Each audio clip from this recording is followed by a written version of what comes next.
JSW cement इस company का IPO आज हो रहा है बंद और हमारी राय है कि इस आईपीओ को आप अवॉइड भी कर सकते हैं।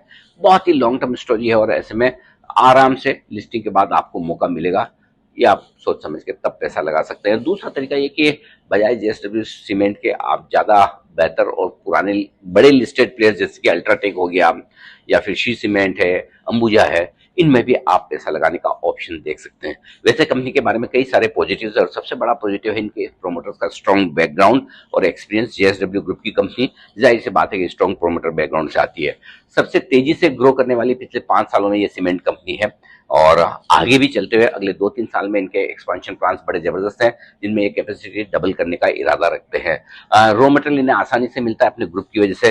ग्रुप के से जो थर्मल और स्टील के प्लांट्स का वेस्टेज है वो सीमेंट बनाने में ये काम में लेते हैं और साथ ही लाइमस्टोन माइंस भी इनके पास भरपूर है, तो रॉ मटेरियल की कभी कमी नहीं है, इसीलिए कॉस्ट ऑफ प्रोडक्शन इनका कॉम्पिटिटिव है इंडस्ट्री में।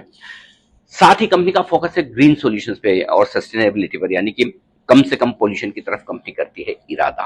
अब आइए कुछ नेगेटिव्स ऐसे हैं जिसकी वजह से हमने इसे अवॉइड करने की राय दी। कंपनी ने इस वित्त वर्ष में लॉस दर्ज किया, वित्त वर्ष 2025 में, यानी कि नुकसान में है, मुनाफे में नहीं।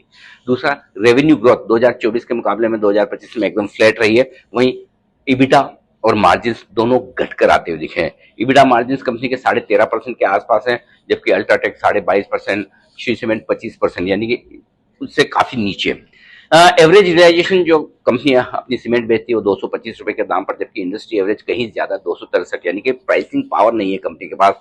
कैपेसिटी यूटिलाइजेशन सिर्फ 63% का है कंपनी का, जबकि इंडस्ट्री का 72% से ज्यादा, यानी कि एफिशिएंसी भी प्रोडक्शन की थोड़ी कम है। आरओई रिटर्न ऑन इक्विटी 2% के आसपास है, जबकि अल्ट्राटेक का 13% से ज्यादा। ROC return on capital employed 4% के आसपास है कंपनी का, जबकि इंडस्ट्री एवरेज 10% से ज्यादा की है। डेट इक्विटी रेशियो 1.35 के आसपास काफी ज्यादा है। अल्ट्राटेक आधा के डेट इक्विटी रेशियो पे है। कंपनी के पास 6100 करोड़ से ज्यादा का डेट है, हाई इंटरेस्ट कॉस्ट वाला, तो जाहिर सी बात है कि बैलेंस शीट पे दबाव आता है। कंपटीशन काफी ज्यादा है, ये छोटे प्लेयर हैं और ऐसे में अल्ट्राटेक की साइज देखें, अदानी की साइज देखें, तो इनके पास प्राइसिंग पावर नहीं आ पाता। तो ये सारे नेगेटिव्स हैं और लॉस मेकिंग कंपनी होने की वजह से हमारी राय है कि इसे अवॉइड करें। आप बताएं, आप जेएसडब्ल्यू के नाम से पैसा लगाएंगे या फिर इंतजार करेंगे